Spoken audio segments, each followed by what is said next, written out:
2024 లేదా 25లో డిగ్రీ లేదా బీటెక్ చదివారా? సాఫ్ట్‌వేర్ జాబ్ కోసం ఎదురు చూస్తున్నారా? అయితే కోడ్‌జ్ఞాన్ 100 డేస్ కోర్సులో చేరండి. జాబ్ సాధించండి. నమస్కారం మేడం.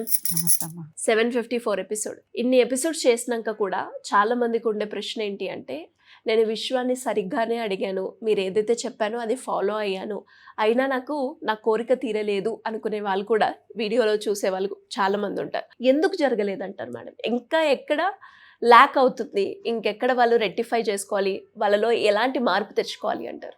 ఎలా ఉంటుందంటే ఎన్ని చెప్తూ ఉన్నా ఇంకొంచెం తెలుసుకోవాలి, ఎక్కడెక్కడ ఎవరు స్టాప్ అవుతున్నారు. అంటే అందరికీ అన్నీ పని చేయకపోవచ్చు. ఒక్కోసారి అన్నీ కలగములగంగా అయిపోయేసి ఏది పని చేస్తుందో ఏది పని చేయదో తెలియక వాటిని వీటిని ఏది చేయలేక ఆ బుక్లన్నీ కానీ ఆఫర్మేషన్స్ అన్నీ పక్కన పెట్టేసి మళ్ళీ యథావిధి జీవితాన్ని కూడా కంటిన్యూ చేస్తూ ఉంటారు. అందుకే ఇప్పుడు వాళ్ళు కోరుకునేది అన్ని రకాలుగా బాగానే చేస్తున్నాం అన్నప్పుడు కూడా ఇంకొక అవకాశం ఎలా ఉంటుందంటే, ఫైనల్గా వాళ్ళు చేయాల్సింది లక్ష్యం చేరుకున్న తర్వాత, ఒకవేళ మీరు అనుకున్నారు నేను ఒక మంచి బిజినెస్ పెట్టాను, ఒక 50 లక్షల వరకు నాకు లాభాలు రావాలి అని చెప్పేసి అట్లాంటిది పెట్టుకొని ఉండొచ్చు. అది వచ్చిన తర్వాత ఓకే, అక్కడ వరకు స్టాప్ వద్దు. అంటే ఎట్లా కోరుకోవడం ఉంటుందంటే, నేను అఫర్మేషన్ పెట్టాను, నాకు 50 లక్షలు కావాలి, నేను 50 లక్షలు పొంది ఉన్నాను. ఎందుకంటే మనము ప్రతి చోట ఇదే చెప్పుకుంటూ వస్తున్నాం, నేను 50 లక్షలు పొంది ఉన్నాను అని ముందుగా చెప్పుకొని తర్వాత చేయడం.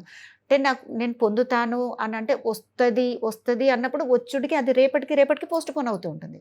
ఇక్కడ గమనించాల్సిన విషయం ఏంటంటే, నేను పొంది ఉన్నాను, అందుకు విశ్వానికి కృతజ్ఞతలు. అంటే అంత్యంలోకి మనం ప్రవేశించి ఇప్పుడే దాన్ని పొంది ఉన్న ఫీల్డ్లో ఉంటున్నాం.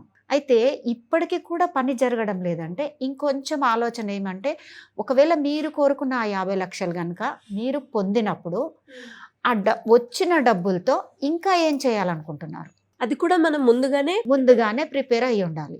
అంటే విశ్వాన్ని కొంచెం వేగవంతం చేయడం. ఇది ఈ ప్రాసెస్ ఎలా ఉంటుంది, మన సబ్కాన్షియస్, మన అంతర్చేతన అంటే చెప్పిందే చేస్తుంది. నువ్వు మంచి చెప్తున్నావా, చెడు చెప్తున్నావా, పాజిటివ్ నెగిటివ్ అది అనవసరం. చెప్పిందే నేనున్నాను, నువ్వు చెప్పింది నేను చేస్తాను. సాధించే వరకు ఓకే, 50 లక్షల వరకు సంపాదించుకున్నాను, ఆ తర్వాత ఏంటి ఈ క్లారిటీ కూడా ఇచ్చి చూద్దాం. అట్లా ఇవ్వాలి, క్లారిటీ ఇవ్వాలి. ఒకవేళ 50 లక్షలు వచ్చినాక అదే ఫర్నిచర్ షాప్ కావచ్చు, దాన్ని నువ్వు పొడిగించుకోవడం కోసం ఇంకాస్త పెద్దది పెట్టుకుంటానని అనుకుంటావేమో, దాన్ని కూడా ఇప్పుడే పెట్టండి. అదేం పెద్ద ఖర్చు కాదు, కష్టము కాదు కదా. ఈ ఫర్నిచర్ది మాత్రమే కాదు, మరొకరు వేరే రకాల బిజినెస్లు కూడా అనుకోవచ్చు. ఉదాహరణకి వ్యవసాయం చేసే వాళ్ళు కూడా మన పంట పొలాలు వాటిని ఇప్పటికీ నేను ఈసారి పోయిన సంవత్సరం కంటే ఈసారి ఎక్కువ పంట పొలాలను పండించేసి దాని ద్వారా ఇంత ధాన్యంతో ఇంత డబ్బును సంపాదించేసుకుంటాను అని అన్నప్పుడు, ఆ వచ్చిన డబ్బుతో మళ్ళీ ఇంకేం చేయాలనుకుంటున్నారు? అంటే ముందుగానే వచ్చిన డబ్బు గురించి మనం ఒక క్లారిటీ విశ్వానికి ఇవ్వడం. అలా అయితే ఇంకా తొందరగా వస్తుంది. అంటే క్లారిటీ ఇవ్వడం ముఖ్యం. నేను ముందే చెప్తున్నాను, క్లారిటీ మన మీద మనకు ప్యూరిటీ, స్వచ్ఛతతో క్లియర్గా చెప్పినప్పుడు విశ్వానికి ఈజీగా వచ్చేస్తుంది.